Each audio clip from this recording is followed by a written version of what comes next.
Russell, puedes comenzar con tu presentación. Quiero recordarles algo que hemos dicho en el pasado. Hay 4 tipos de predicadores en nuestra iglesia. Primero están los que predican errores detestables. Y de ellos hay muchos en la actualidad, que envenenan a nuestra gente hasta la muerte. Luego están aquellos que no predican la verdad, ni tampoco error, sino que predican un evangelio social. Ellos matan de hambre a nuestro pueblo, y aún así escucho personas que se atreven a decir, al menos no predican error. ¿Qué estándar tan desagradable es tener esta expectativa de los ministros adventistas? No debemos sentarnos a escuchar sermones llenos de bla, bla, bla, que no presentan la verdad. Pero luego está un tercer grupo, que aparentan ser tan nobles porque ellos presentan la preciosa fe adventista del séptimo día. Y nuestra gente parece estar contenta con estos pastores.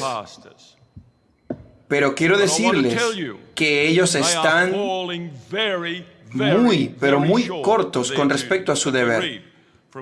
Permítanme leerles del Conflicto de los Siglos, página 591.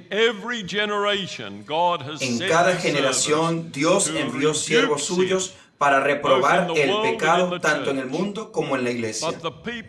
Pero los hombres desean que se les digan cosas agradables y no gustan de la verdad clara y pura. Ahora, el contexto de esta cita es sobre condenar el error. Muchos reformadores, al principiar su obra, resolvieron proceder con gran prudencia al atacar los pecados de la iglesia y de la nación. Esperaban que mediante el ejemplo de una vida cristiana y pura, llevarían de nuevo al pueblo a las doctrinas de la Biblia. Pero, presten mucha atención a este pero el Espíritu de Dios vino sobre ellos, como había venido sobre Elías, impeliéndole a censurar los pecados de un rey malvado y de un pueblo apóstata. No pudieron dejar de proclamar las declaraciones terminantes de la Biblia que habían titubeado en presentar. Si su pastor está predicando la perfecta verdad, pero no está condenando los errores, está quedando muy por debajo de los requerimientos de Dios. Es por eso que hemos presentado esta mesa redonda. Nunca se conformen con solo oír la verdad. Nuestro pueblo debe ser advertido. A Jeremías se le pidió que no minimizara ninguna palabra. Así que por eso hubo grandes palabras de condenación señalando el error en la iglesia de Dios.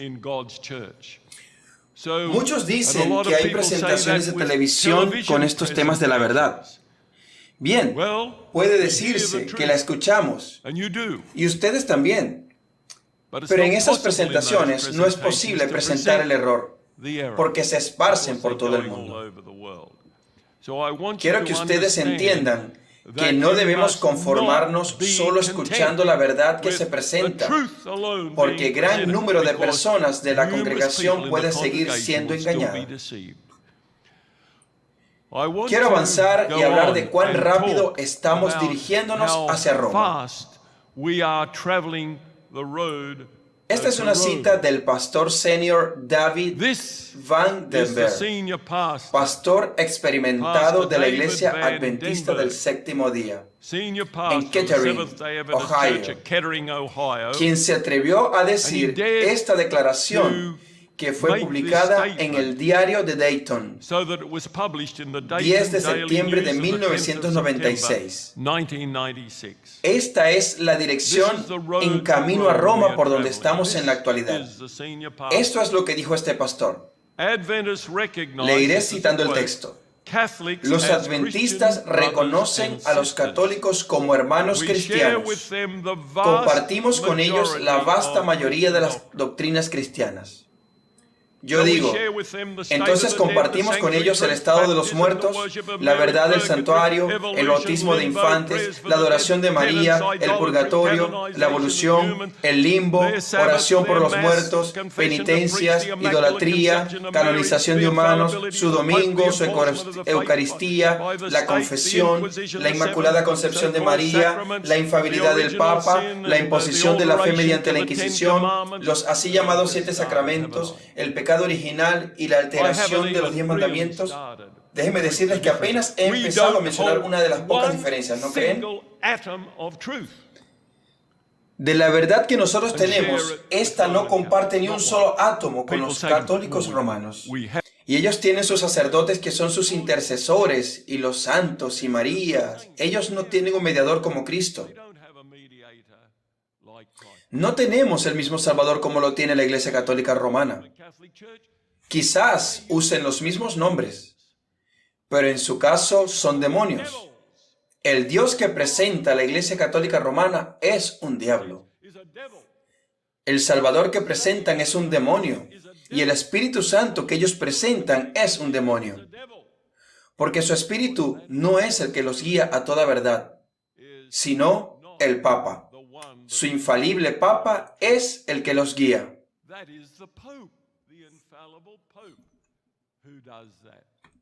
Así que no dejes que nadie te diga que compartimos la misma deidad con la Iglesia Católica Romana, porque solo compartimos los nombres. Ellos han traído los caracteres satánicos y les han dado los nombres santos de Dios.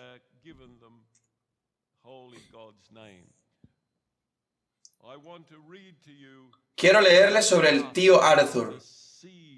Cuán engañoso se convirtió ese hombre. Si te hubieses correspondido trabajar para Sign of the Times durante los años 1962 y 1965, y te hubiese tocado ser el representante durante el Concilio Vaticano II, te aseguro que esto te habría causado un impacto. Y debo decirles que quedé en shock con las conclusiones a las que llegó Arthur Maxwell, el hombre del cual leí las historias para dormir cuando era un niño. Esto fue lo que dijo. Él estaba tan enamorado de la Iglesia Católica, porque él acostumbraba a atender las conferencias de prensa cuando le tocaba a un sacerdote católico. Imaginen la situación. Él dijo, después de haber hecho un par de preguntas, imagine mi emoción cuando el sacerdote católico que presidía la conferencia, volviendo a mí, dijo, Maxwell, the Signs of the Times. Oh, hermanos, sabía que había llegado el momento. Oh, enfrente de la prensa mundial, del tiempo y de la vida, y él pudo distinguirnos. Eso fue muy bueno. Eso hizo mucho bien a mi alma. Al decir Maxwell, Sign of the Times.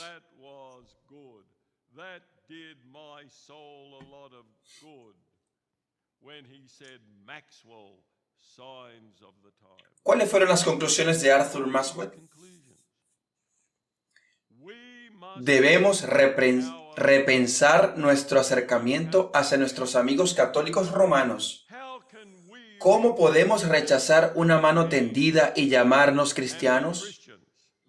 ¿Cómo podemos decir que ellos pertenecen al anticristo cuando demuestran gestos cristianos muy lindos? Eso lo dijo en una presentación en la Universidad de Loma Linda, después de su regreso del Concilio Vaticano II. Y luego expresó agnosticismo, porque él dijo, y voy a citar textualmente de nuestro libro que tiene una porción amplia sobre su declaración, expresó agnosticismo al respecto de si la Iglesia Católica Romana, como él dijo, había avanzado. Él percibió que habían dado un buen paso y cuando se le preguntó si creía que seguirían avanzando, él respondió, no lo sé.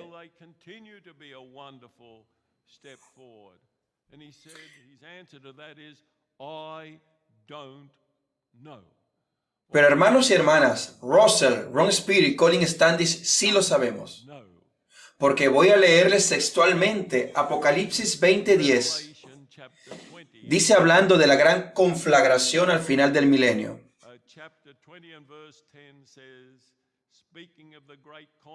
Y el diablo que los engañaba fue lanzado en el lago de fuego y azufre, donde estaban la bestia. ¿Quién es la bestia? La Iglesia Católica Romana. ¿Entonces volverá ella nuevamente a la fe de Dios?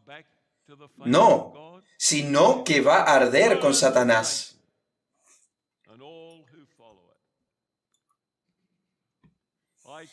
Pudiera continuar. El pastor Brunsma, que lo mencioné en otra oportunidad, afirmó que Roma había cambiado. Y esto es lo que escribió en la revista Spectrum. Tengan en cuenta que se los estoy leyendo de fuentes documentadas citadas en este libro. El doctor Reinder Brunsma, en aquel entonces secretario de la División Transeuropea, que abarca una gran cantidad de naciones de Europa y algunas en el Medio Oriente, incluido Pakistán, ese hombre dijo esto.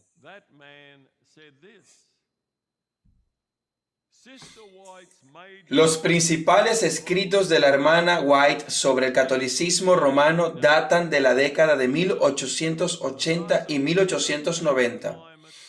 Por lo tanto, se originaron en un clima de afianzamiento adventista al respecto de la amenaza católica y la eminencia de los eventos pronosticados por décadas. Una vez ella codificó esos puntos de vista, se volvió virtualmente imposible reevaluarlos críticamente sin cuestionar su autoridad profética. 3 veces, él se lamenta que la hermana White haya dicho concretamente la visión del papado. Queridos hermanos y hermanas, cuando en 1884 la hermana White escribió la primera edición del 4º volumen del Espíritu de Profecía, el papado era un desastre. El protestantismo se había cansado.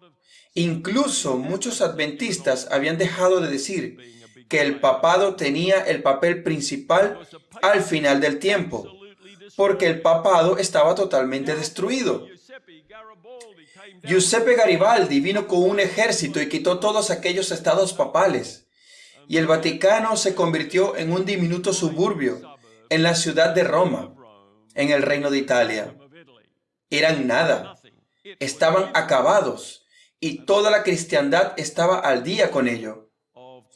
Pero hubo una mujer que desafió toda la evidencia absoluta de su tiempo, que creyó que la herida mortal que fue infligida en el año 1798 sería sanada.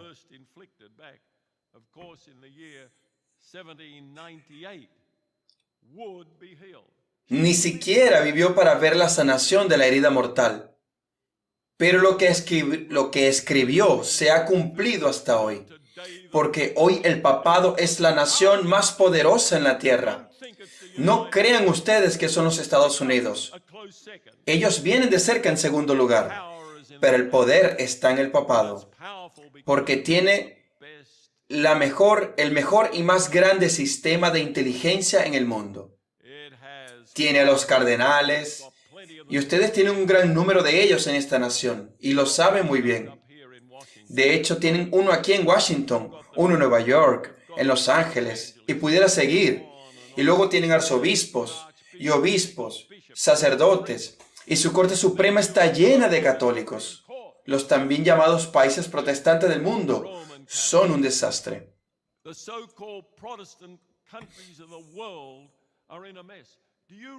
¿Pueden darse cuenta que incluso en Australia estaba de regreso de un campamento de la ciudad de Perth, al extremo oeste de Australia? Era un domingo y tomé un periódico llamado El Australiano, que es el más prestigioso y difundido en Australia. Y este periódico decía lo siguiente sobre el gobierno australiano.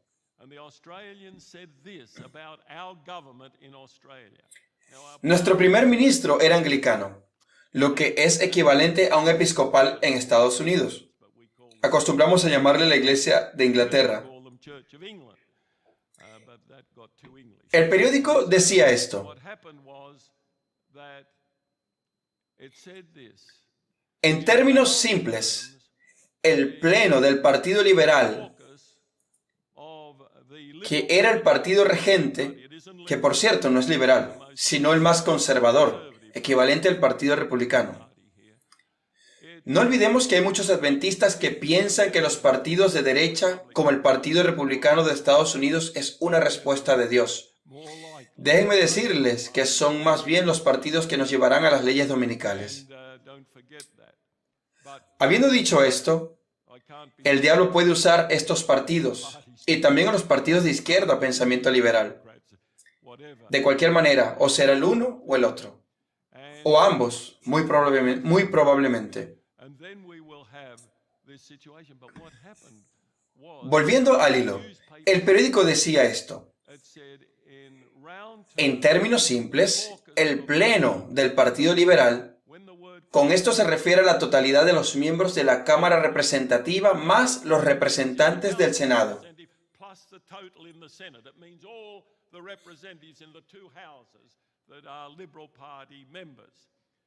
Decía, aproximadamente 2/3 de ellos asistieron a escuelas católicas romanas. Uno de los líderes del gabinete, y saben que nosotros usamos el sistema inglés, los miembros del gabinete tienen que ser parte de la Cámara de Representantes. No trabajan separadamente como lo hacen en Estados Unidos. Uno de estos líderes pasó 7 años preparándose para el sacerdocio. Uno de estos líderes pasó 7 años preparándose para el sacerdocio. Era nuestro ministro de salud para aquel momento. Y hace unos años atrás, él se jactaba del aumento de la catolicidad del primer ministro John Howard. Y luego nuestro ministro de Defensa era también un católico devoto. Y podríamos seguir. Nos pasa tal como ustedes al respecto de la ignorancia de vuestra Suprema Corte a la fecha. 6 católicos de 9. Nosotros seguimos la misma línea. Estamos al tanto de lo que ocurre en nuestro país, al igual que ustedes, porque nosotros también sabemos de profecía.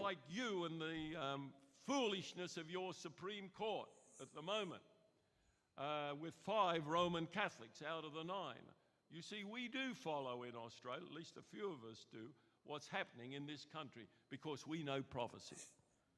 And in Australia, en Australia, a finales de los 90, se reveló que lo que nosotros llamamos la Alta Corte de Australia, que es el equivalente a la Corte Suprema de los Estados Unidos, la cual tiene 7 jueces, 6 de ellos han provenido de escuelas católicas romanas.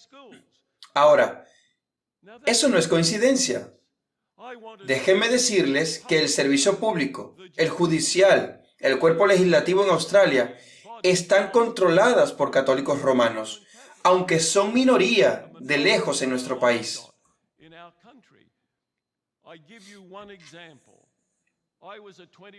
Les daré un ejemplo. Cuando tenía 21 años, trabajé en el departamento de suministros. Era un empleado de grado básico en el servicio público civil en Australia. Entré a conocer al hombre que era jefe en el área donde yo estaba. Era una gran oficina abierta, ¿saben? Más grande que el salón donde estamos ahora. Su apellido era Harris. En 1950 se acostumbraba a saber que una persona de apellido O'Donnell, Hugh, Kelly o estos apellidos irlandeses eran normalmente católicos. Pero él no era irlandés, según su apellido. La primera pregunta que me hizo fue la siguiente.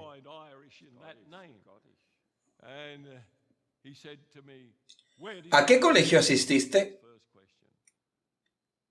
Le dije que asistía al colegio adventista de Newcastle. y se vio sorprendido.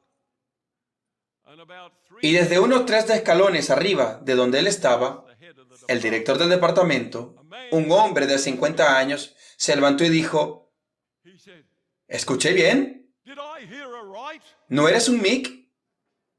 You're Mick not a Mick." es una palabra australiana usada para determinar a los católicos. Muchos los llaman hijos de Michael o Miguelitos. Es un apodo por Michael. You're not a Mick. Dijo, ¿no eres un Mick? I said, "I'm a Dije, soy un adventista del séptimo día. Praise the Lord." Dijo, alabado sea el Señor. Eso significa que ahora somos 3 protestantes en esta amplia sala. Can you imagine? I'm 21. Puede imaginarse, tenía 21 años. Simplemente pude haberme encogido. Esa fue mi introducción a trabajar en el servicio público de Australia. Civil service. Pero hermanos y hermanas, I wasn't a Mick. todo ya está armado. But brothers and Pero nuestro pueblo está ciego. sisters in place. Los líderes de nuestra iglesia se han enceguecido.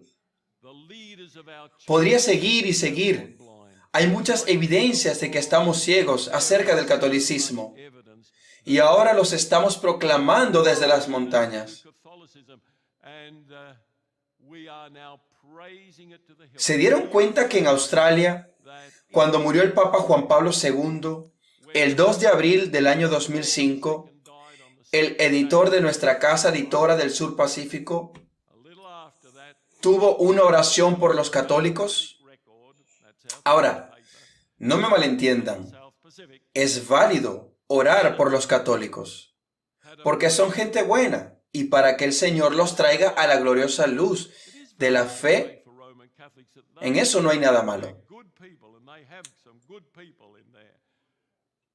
That the Lord will bring them to the glory Pero resulta of the faith. There's que nothing él oró por la prosperidad de esta iglesia. of the Roman Catholic Church. I just read Pero les digo que ella nunca the prosperará. Roman Catholic Church. La iglesia católica nunca prosperará. Can you imagine ¿Pueden imaginar lo que significa que este editor haya escrito aquello? even worse? This year, Lo siguiente es aún peor.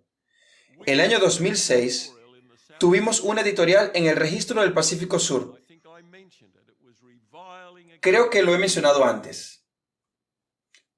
punk. En los años 70 se consideraba a los rockeros del punk como rebeldes sin causa, personas que eran muy escandalosas y toda esa clase de cosas en Inglaterra.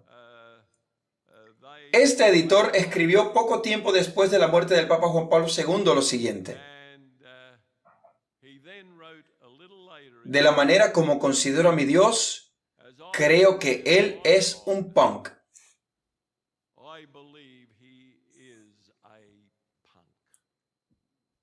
Esto es una blasfemia. Saben, cuando mi esposa y yo leímos aquello, estábamos tan consternados que simplemente caímos sobre nuestras rodillas y nos disculpamos en nombre de la Iglesia de Dios en Australia por la blasfemia contra el Dios de los cielos. God of heaven. ¿Apenas estamos en una ligera apostasía? Déjenme decirle, mis queridos hermanos y hermanas, que eso sería There is no muy ignorante y muy malvado decirle eso a nuestro pueblo, que estamos apenas en pequeña apostasía. now some people believe Ahora, we should be tenemos personas que dicen que debemos callarnos con respecto a estos asuntos, here. pero aquellos que no han escuchado las presentaciones anteriores, no vieron el texto que les leí de Elena de White en El conflicto de los siglos, página 606, donde ella dice que debemos sostener la verdad de Dios y que debemos primeramente condenar el error. There are four sorts of Lo dije en mi sermón y lo vuelvo a repetir. Hay 4 tipos de predicadores en nuestra iglesia en la actualidad. Los que predican errores blasfemos, do not preach y hay muchos de ellos. little stories or Hay quienes no predican errores sino historias o evangelio social. people. Y hay muchos que se sienten satisfechos con ese tipo de predicación. Eso es impresionante. Shocking. Luego están los que predican las verdades específicas de la Iglesia Adventista del Séptimo Día y se satisfacen con ello. With that, Así de maravilloso como suena. wonderful as that is, Es por eso que debemos ser cuidadosos. careful. Y escucho muchas personas diciendo, oh, lo que escuché en televisión está muy bien, están predicando la verdad, y de hecho, bien pueden hacerlo. Pero están siguiendo el mandato de Dios de primero señalar el error para que la gente no sea engañada por fábulas ingeniosamente ideadas. Lo dejaré hasta aquí. Le estoy quitando tiempo a mi hermano. Colin, por favor, llévanos a la conclusión. Estamos agradecidos que ustedes hayan dedicado su vida para investigar estas cosas y traerlas delante de nuestro pueblo en esta maravillosa presentación que están llevando a cabo en los 50 años de apostasía en la Iglesia Adventista del Séptimo Día. Adelante, Colin. No tenía idea de que mi hermano iría por esa dirección. Es increíble que lo que tengo aquí está precisamente en la misma línea.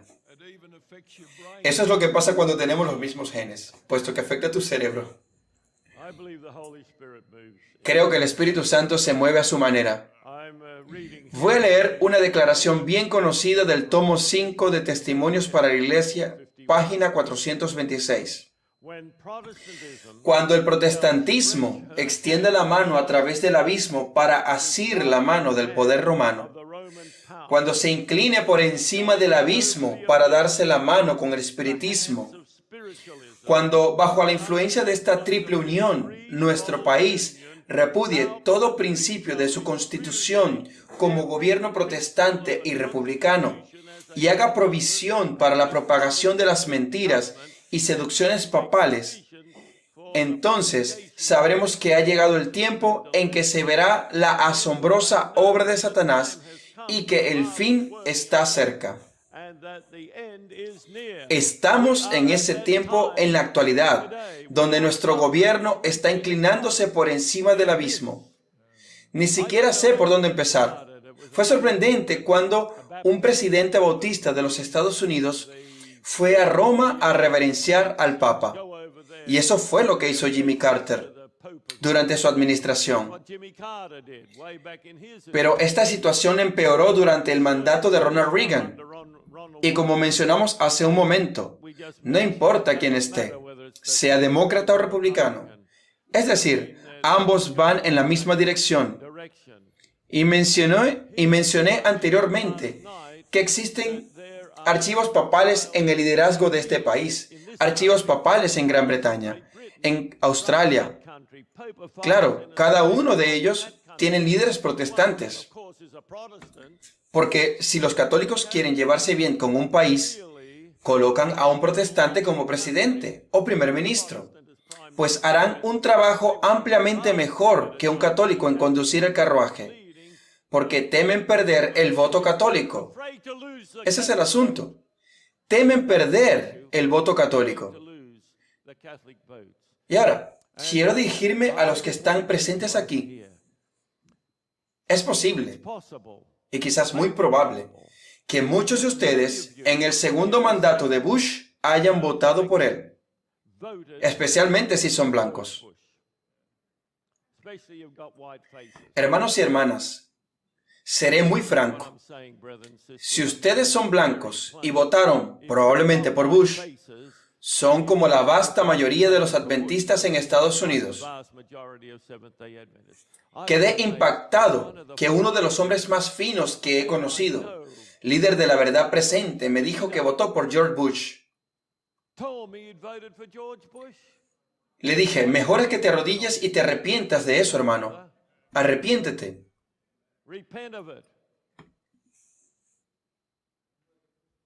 Pero también quiero decirle a los otros, si ustedes tienen rostros afroamericanos, probablemente votaron por Kerry.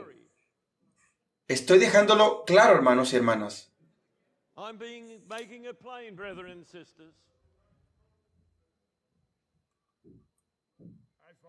Yo sigo el espíritu de profecía, no votaré por ningún hombre. Si votaste por Kerry, al menos no te equivocaste, porque perdió. Pero si hubiese ganado, habría ido por la misma dirección. No lo hizo porque no fue elegido finalmente. Esa es la única razón. Hermanos y hermanas, si creen que los políticos acabarán esta obra, están engañados. No hay esperanza para ningún político en ningún país del mundo que nos saque adelante. Así que yo no arriesgaré mi vida colocando mis recursos de un lado u otro. Quiero decir que las cosas seguirán su curso. Nosotros somos hijos de Dios. El Dios del cielo por sí mismo sostiene el destino de este planeta. Y nosotros debemos invertir todas nuestras acciones en el Dios del cielo. Ahora, quiero llevarlos, hermanos y hermanas, a los detalles, porque en el fin, este pequeño grupo y los otros pequeños grupos reunidos en todo el globo terráqueo tendrán que ser los responsables de encender a todos los fieles de Dios. No hay ninguna duda. Mi hermano ha dicho, no puedes callar, no puedes solo predicar la verdad. Hace unos años hablaba con un hermano que vino aquí a Heartland y venía de una de nuestras iglesias. Le dije, ¿qué tal está tu sábado? Me dijo el nombre del predicador que había dado el sermón. Y agregó, hemos tenido una agradable verdad esta mañana. Por cierto, si alguna vez te sientes aludido, se convierte en una verdad desagradable. Pero no fue ni siquiera una verdad preciosa. Y recordando el libro de Primeros Escritos, página 63, la hermana Elena de White dice, hay muchas verdades preciosas en la palabra de Dios, pero ¿cuál es la que necesitamos? Es la verdad presente, la que necesita el rebaño. No solo la preciosa verdad. Eso va directamente a lo que mi hermano decía un poco antes. Y eso significa que las doctrinas clave de nuestra iglesia, el santuario, la ley, el sábado y esos grandes principios acerca de la justicia por la fe. Si no estamos predicando eso, estamos dejando a nuestro rebaño en ignorancia y fuera del poder salvador de Jesucristo. Estas son las palabras. Déjenme decirles que hay pasajes en el espíritu de profecía que no me sé. Solo las leo una y otra vez. Esta es una de ellas. Y les digo que no hay mejor libro sobre el asunto de salvación que el 5º tomo de testimonios para la iglesia. El número 5 es un libro central de los testimonios para la iglesia. Pero déjenme agregar que es de lo más central de lo que puede imaginar. Dice, sacudid de vosotros el letargo espiritual. No sé a quién estoy diciendo esto hoy, que necesita escuchar este mensaje, pero alguien aquí necesita este mensaje, porque el Señor me recordó que lo presentara en esta oportunidad. Quizá no es alguien, sino algunos. Sacudid de vosotros el letargo espiritual. Trabajad con toda vuestra fuerza para que podáis salvar vuestras propias almas y las de otros. ¿Lo captaron, hermanos? ¿Cuánto de vuestra fuerza? ¿Ya escucharon sobre el diccionario Standish? ¿Qué significa todo?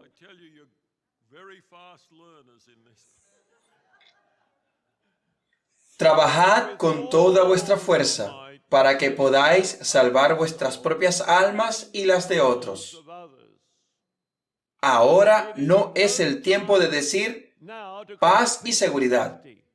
Lo he mencionado en mis sermones, que la paz y seguridad no es sobre guerras y conflictos de este planeta. Es lidiar con ministros y profesores y pastores y todo quien ejerza un rol de liderazgo que ande calmando los temores de las personas. Y eso es lo que leemos exactamente en la página 282 de Primeros Escritos. Cuando se lanzan contra aquellos pastores que los calmaron, cuando estaban preocupados. Quizás algunos de ustedes han permitido que pastores u otras personas los calmen sobre estos asuntos. Se los digo, por la gracia de Dios, nosotros no los calmaremos al respecto de estos asuntos. Hay demasiado en juego. La gente dice que somos muy alarmistas. Hubo un hombre que me lo dijo al principio de estas sesiones. Me dijo, no te emociones tanto con respecto a estas cosas. Le dije, hermano, la juventud de nuestra iglesia Le he dado 55 años de mi vida a esta iglesia para entrenar a nuestra juventud y he visto a nuestra juventud siendo arrancada y destruida en esta iglesia.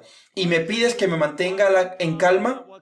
Pues te digo que no me calmaré sobre lo que está pasándole a nuestra juventud, porque están siendo apartados dentro de esta iglesia para eterna perdición.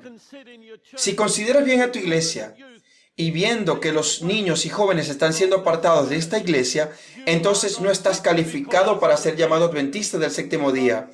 No calificas para declarar que eres un soporte de la verdad presente. Estás fallando en tu rol y no voy a parar. Por la gracia de Dios, no pararé. Continuamos leyendo. Pero antes déjenme decirles que espero que busquen para encontrar a esa preciosa juventud, que trabajen para encontrarla, que si vienen para aquí a ser entrenados se convertirán en poderosos obreros y los escucharán algún día predicando en este lugar. Pero no están aquí todavía, pero te digo que serán grandes obreros para Dios. Y si crees que enviándolos a una universidad denominacional regular está bien, eres una persona muy engañada. Si crees que esos institutos los entrenarán para el reino de los cielos y para la gran comisión evangélica, has sido desesperadamente engañado. Continuemos. Para dar este mensaje no se necesitan oradores elocuentes. Bueno, creo que nadie nos invitaría a mí y a mi hermano, porque no somos elocuentes. Ha de proclamarse la verdad en toda su punzante severidad. Eso sí que es una declaración fuerte, ¿no es así? Con su punzante severidad. Creo que es hacia donde vamos ahora. Se necesitan hombres de acción. Mujeres, también necesitamos de ustedes, mujeres de acción. Hombres que trabajen con energía dedicada e inagotable en favor de la purificación de la iglesia y la amonestación del mundo. Dos asuntos. Recuerdo que nos escribieron desde aquí en Harlan Hope y Harlan porque dijeron que debíamos salir y predicar al mundo y no venir y entrar en la iglesia.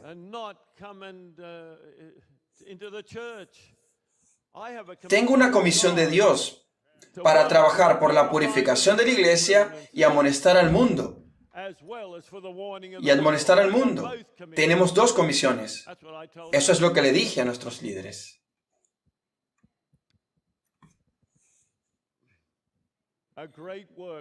Ha de llevarse a cabo una gran obra. Han de trazarse planes más amplios. Ha de salir una voz para despertar a las naciones. Los individuos cuya fe es débil y vacilante no son los que llevarán adelante la obra en este tiempo de grave crisis. Necesitamos valor de héroes y fe de mártires. Ese es el fin de ese capítulo. ¿Lo captan? Tenéis el valor de héroes y la fe de mártires. Yo ni siquiera me conformo con el valor de héroes. Quiero el valor de Cristo. Es por lo que pido cada mañana. Es lo que necesito. No puedo arriesgarme. Ni el humano más valeroso es mi ejemplo final. Oh, sí que son hermosos ejemplos para mí. Quedo impresionado por estos héroes y mártires del pasado.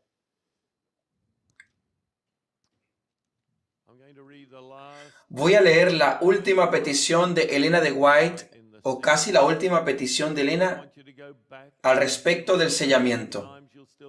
Quiero que volváis, y si lo leéis cientos de veces, pues necesitaréis leerlo otra vez. Página 193 a la 201 del tomo 5 de Testimonios para la Iglesia. Este es absolutamente el pasaje del espíritu de profecía que he leído más que cualquier otro. Finaliza de esta manera. Ahora es el momento de prepararse. ¿Cuándo? Tendremos que colocarlo también en el diccionario Standish. El sello de Dios no será nunca puesto en la frente de un hombre o una mujer que sean impuros.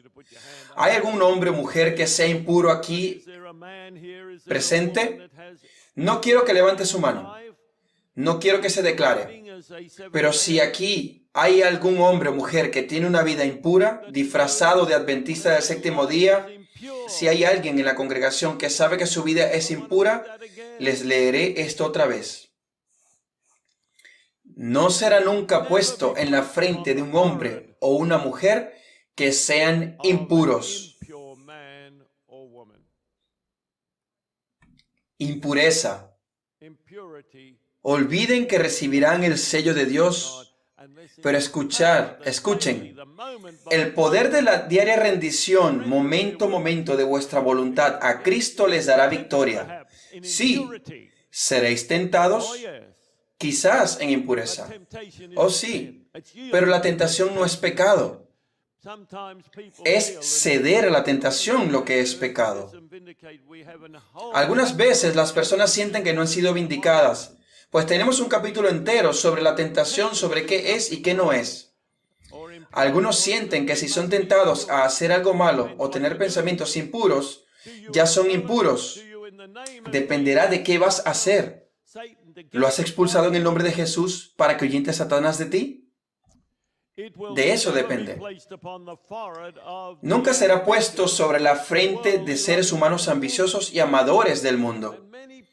Y muchos padres, quizás autollamados defensores de la verdad presente, están inspirando en sus hijos con estos impíos y no consagrados valores humanos. Oh, queremos que obtengas la mejor educación.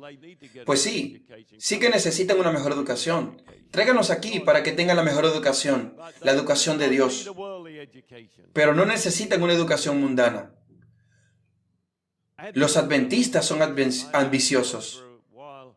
Enseñé por un tiempo a una escuela judía y una escuela judía ortodoxa cuando fui joven mientras hacía mi bachillerato. Les digo que ellos en verdad están a la altura de su reputación de ser las personas más ambiciosas del mundo. Y eso es lo que ellos quieren para sus hijos. Fue algo interesante trabajar con alguno de esos padres, especialmente con la esposa del cónsul israelí en Sydney. Les digo que fue una gran mujer con la cual tuve que lidiar.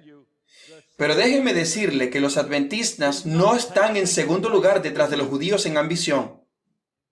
¡Qué trágico es esto! Nunca será puesto sobre la frente de hombres y mujeres de corazón falso o engañoso. Todos los que reciban el sello deberán estar sin mancha delante de Dios y ser candidatos para el cielo. Y esto es con lo que ella termina con respecto al asunto del sello de Dios, y debo decirles que son palabras simples y sencillas, que no se pueden torcer para cambiarle el sentido.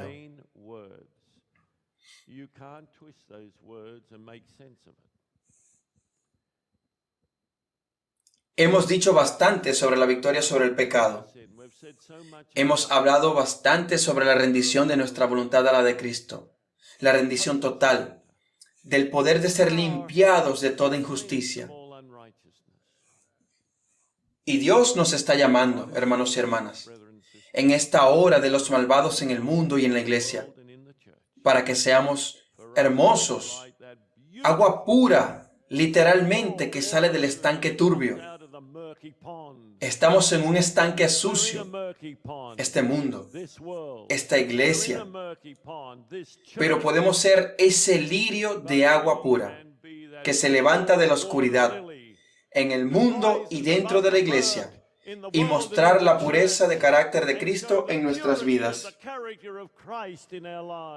Y entonces, queridos hermanos y hermanas, resplandeceremos con el brillo eterno por siempre, por siempre. Russell y Colin, quiero decirles esto.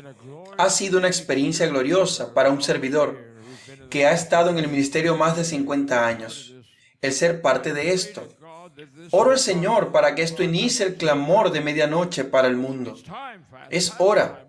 Ya se ha pasado. Hemos de sacar a la luz estos mensajes. Tomen esta discusión de mesa redonda y llévenla a sus amigos. Debe ir por todos lados. Esto encenderá un fuego que solo acabará con la segunda venida de nuestro Señor Jesucristo.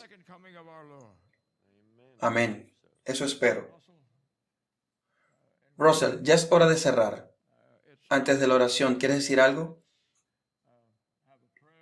Solo quiero decir que sigo siendo miembro de la Iglesia Adventista del Séptimo Día.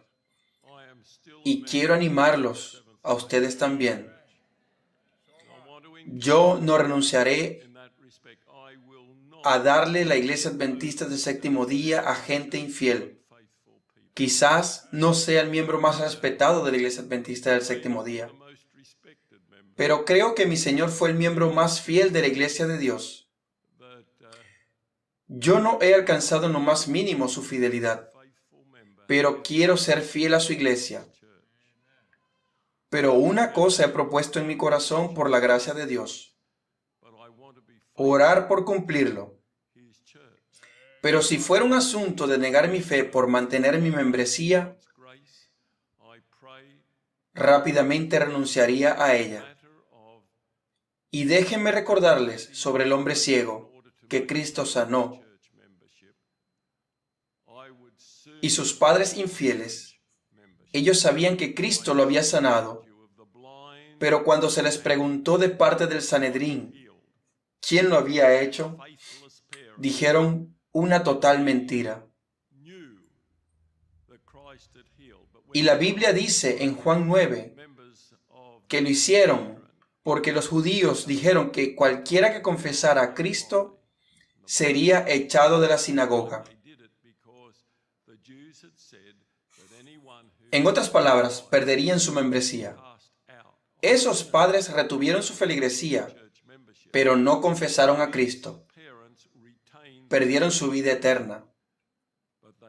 Y del ciego, si leen un poco más adelante, dice que lo sacaron de la sinagoga porque él sí confesó a Cristo.